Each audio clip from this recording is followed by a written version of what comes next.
Serangan balasan kembali gagal bahkan sebelum benar-benar dimulai.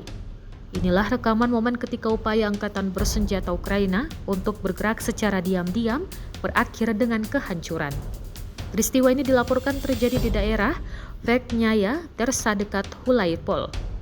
Dalam video, pasukan Ukraina terlihat mencoba menggerakkan infanteri menuju posisi militer Rusia tanpa terdeteksi. Namun saat pergerakan berlangsung, situasi berubah drastis. Sejumlah personel dilaporkan terkena ranjau yang telah dipasang sebelumnya, sementara lainnya menjadi sasaran serangan operator drone FPV Rusia. Serangan lanjutan dari udara membuat kendaraan pendukung tak luput dari sasaran. Beberapa unit kendaraan lapis baja M113 serta Humvee tampak hancur dan berubah menjadi puing-puing di lokasi.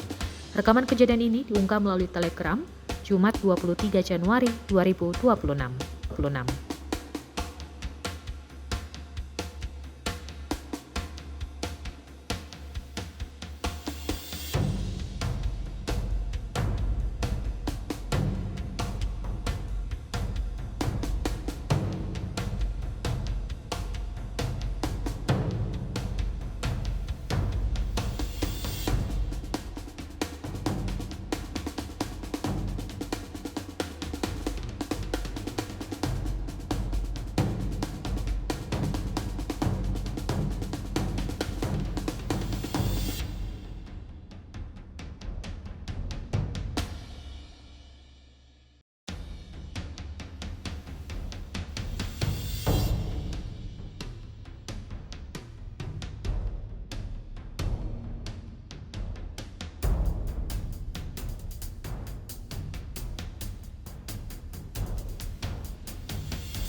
Download Tribun X sekarang, menghadirkan lokal menjadi Indonesia.